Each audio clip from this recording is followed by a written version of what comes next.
En Italie, le procès de la décennie contre la 'Ndrangheta, l'une des mafias les plus prolifiques dans le trafic de cocaïne, est dans le viseur de la justice italienne.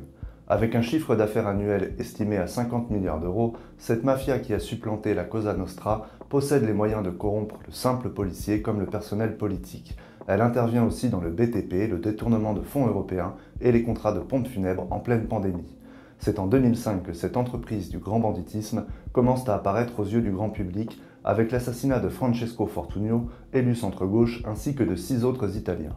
Néanmoins, c'est par des activités plus discrètes que ce réseau a pu s'établir. A contrario de la Camorra, qui pratiquait l'opposition frontale, la 'Ndrangheta préfère se concentrer sur le trafic d'influence et la corruption pour pouvoir établir et maintenir ses activités en dehors des radars du traitement médiatique. Bénéficiant par ailleurs d'un clientélisme local, permis par la pauvreté qui sévit notamment dans le sud de l'Italie, pour fournir des emplois aux personnes qui sont recrutées dans son réseau. Sans certitude, on estime les membres à plus de 20 000 personnes. Cet important réseau participe à la longévité de l'organisation en permettant de blanchir l'argent de la cocaïne dans une multitude de commerces. Le procès contre une petite partie de l'organisation s'est ouvert le 13 janvier et devrait durer au moins 2 ans avec 350 accusés, 900 témoins et 400 avocats. Il fait l'objet d'un haut risque d'attentat.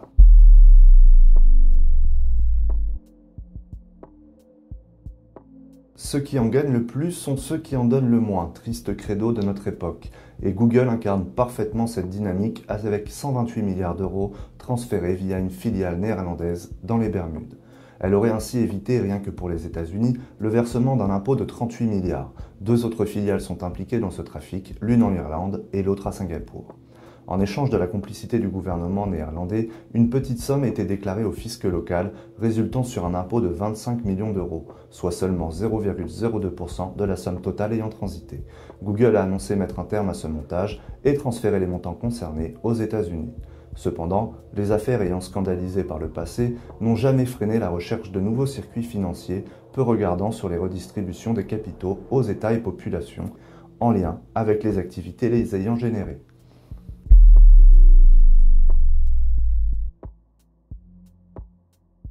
Quand les journalistes anticorruption ne sont pas assassinés, ils font l'objet de procès visant à les discréditer, à accaparer leur temps et leurs moyens financiers. France Inter en a fait les frais suite à l'action en justice menée par Anne Lauvergnon, ancienne présidente du directoire d'Areva de 2001 à 2011. Celle qui fut aussi conseillère particulière de François Mitterrand accusait le média français de diffamation pour 8 séquences de son émission Affaires sensibles du 9 février 2012 sur Uramine, le scandale caché d'Areva. Le documentaire audio investiguait les raisons ayant mené le gouvernement à ne pas reconduire Anne Lauvergnon à son poste. Outre les ratés dans les projets énergétiques européens, et pointer du doigt l'escroquerie et la corruption autour du fiasco que fut l'exploitation des 3 gisements d'uranium en Afrique rachetés par Uramine. 2 fois moins de ressources étaient présentes dans le gisement que ce qui fut présenté pour valider le rachat, alors que plusieurs alertes judiciaires et médiatiques existaient et que le groupe minier possède des géologues qui n'ont pas été mandatés pour valider la transaction.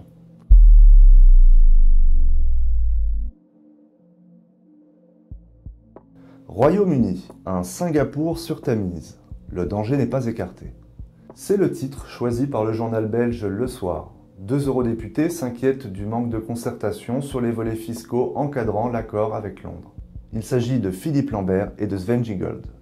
Boris Johnson avait promis de transformer le Royaume-Uni en paradis fiscal si l'Union européenne ne facilitait pas le Brexit. Mais c'était sans compter que le leader de la droite populaire avait cet objectif en tête quelle que soit la relation entretenue avec le reste de l'Union européenne. Il n'est d'ailleurs pas le seul à choisir cette politique et c'est le grand drame du capitalisme. Chercher à attirer les investisseurs quoi qu'il en coûte en termes de déréglementation et de libéralisme. Et à ce jeu, il ne peut y avoir que quelques gagnants au détriment du financement des États du reste de la planète. Il s'agit d'un des fondamentaux de la concurrence entre les nations, imposé par l'économie de marché et renforcé par l'économie boursière. Pour répondre à son objectif, Londres souhaite favoriser le dumping social, c'est-à-dire la réduction des coûts du travail pour attirer sur son sol les entreprises étrangères. mais aussi réduire les normes environnementales et sécuritaires, ainsi que les taxes. L'État qui pratique ce libéralisme à outrance espère attirer davantage d'investisseurs et d'entreprises, ce qui permet d'augmenter les recettes nationales par la quantité d'acteurs ou les volumes de capitaux qui viennent s'installer ou se déclarer. Cela se produit évidemment au détriment des autres pays et engendre un cercle vicieux dans lequel s'engouffrent de plus en plus de nations.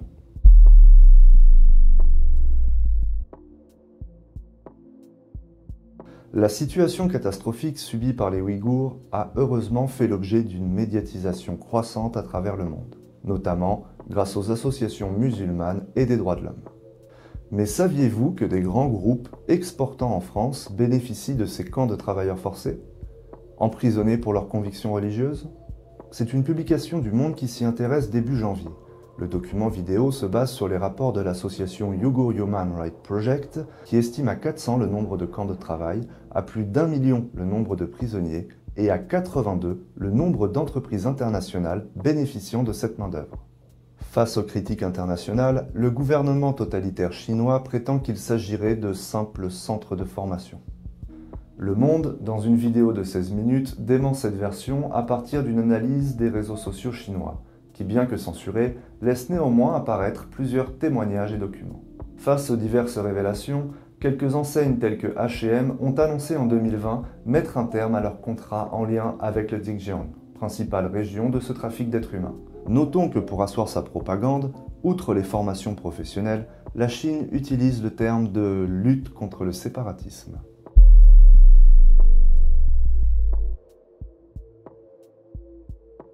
Le Parisien organise le 17 novembre un spectacle à l'Européen où apparaissent plusieurs talents repérés par la rédaction. Cet événement est diffusé le 4 janvier sur Comédie Plus.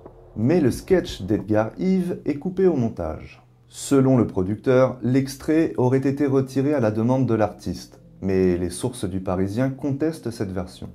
La séquence concernée s'intitule « La corruption » et dresse un parallèle entre Alpha Condé, président guinéen, et Vincent Bolloré, homme d'affaires très présent en Afrique. Alors ce n'est pas la première fois que les médias sous la tutelle du milliardaire empêchent la diffusion de contenu, puisque déjà sur C8, Edgar Yves fut interdit de citer le nom de Bolloré dans une émission de Cyril Hanouna. L'humoriste rejoint donc la liste des censurés qui comprenait déjà Sébastien Toen et Stéphane Guy, licenciés à la suite d'une parodie de Pascal Praud. Bertrand Huskla et ses parodies intitulées « Brute » a aussi reçu des remontrances après avoir témoigné au journal Le Monde qu'il n'avait pas le droit de parodier CNews.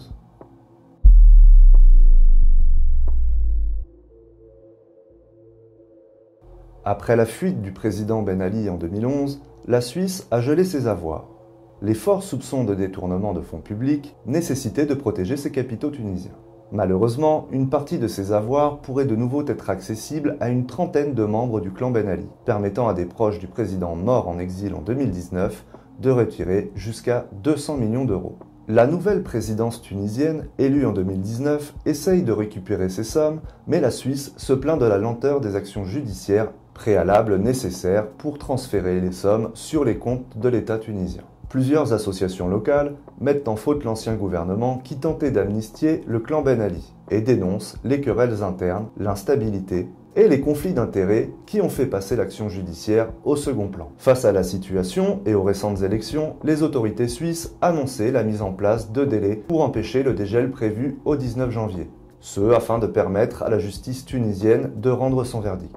Mais c'était sans compter sur l'Union européenne qui, selon Jeune Afrique, a décidé le 25 janvier de retirer 4 noms de cette liste de 50 personnalités controversées. L'UE indique que le délai de blocage administratif de 10 ans a été dépassé et qu'elle a prévenu en amont les autorités tunisiennes.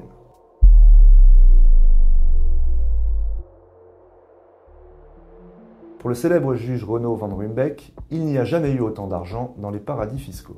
Si vous ne connaissez pas son nom, vous connaissez peut-être celui des affaires suivies par ce juge d'instruction. De l'affaire Urba à Clearstream 2, en passant par celle des frégates de Taïwan. Il publie un livre, Les mémoires d'un juge d'instruction trop indépendant, où il dresse critiques et propositions en lien avec la lutte contre la corruption. Il y dénonce les réflexes de sa hiérarchie qui lui conseillaient d'être plus modéré. Il expose la manière dont on diabolise un juge dans les discours politiques et médiatiques lorsqu'il touche à des sujets sensibles.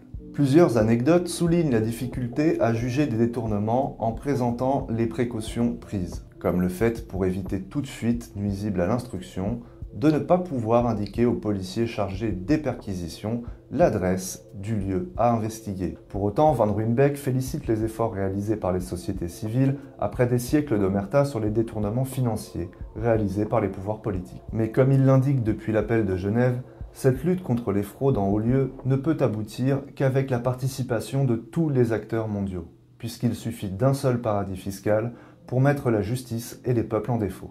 Le livre de celui qui voudrait que personne ne soit au-dessus des lois est disponible aux éditions Talendier.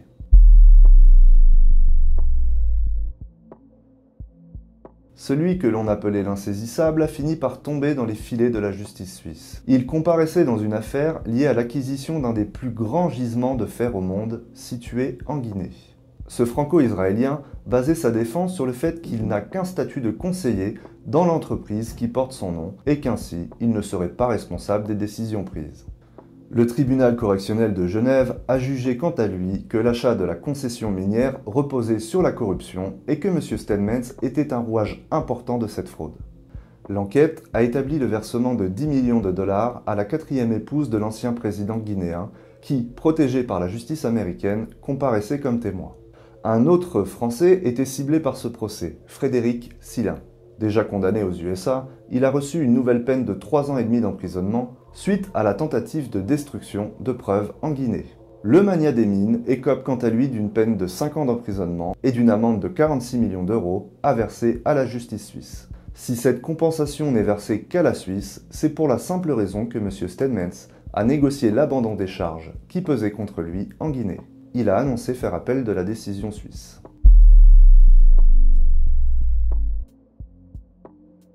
4 fermiers nigérians ont saisi la justice néerlandaise en 2008 avec l'aide de l'ONG Les Amis de la Terre. Ils exigent des indemnités et la prise en charge des travaux de réparation par Shell.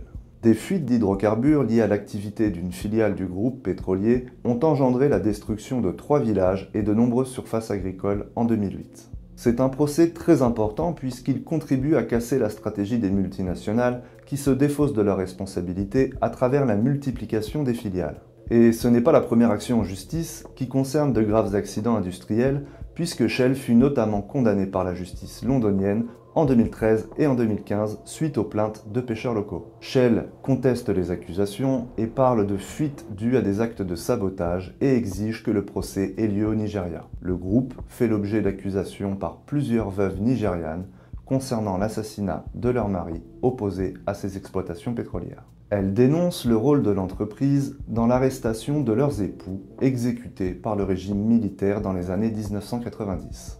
Dans l'affaire des déversements pétrolifères, la justice néerlandaise condamne la filiale Shell Nigeria à verser des indemnités aux fermiers et ordonne à la société mère Royal Dutch Shell d'installer des détecteurs de fuite sur les oléoducs présents au Nigeria. La décision de justice repose principalement sur le fait que la compagnie n'a pas interrompu son approvisionnement le jour du déversement.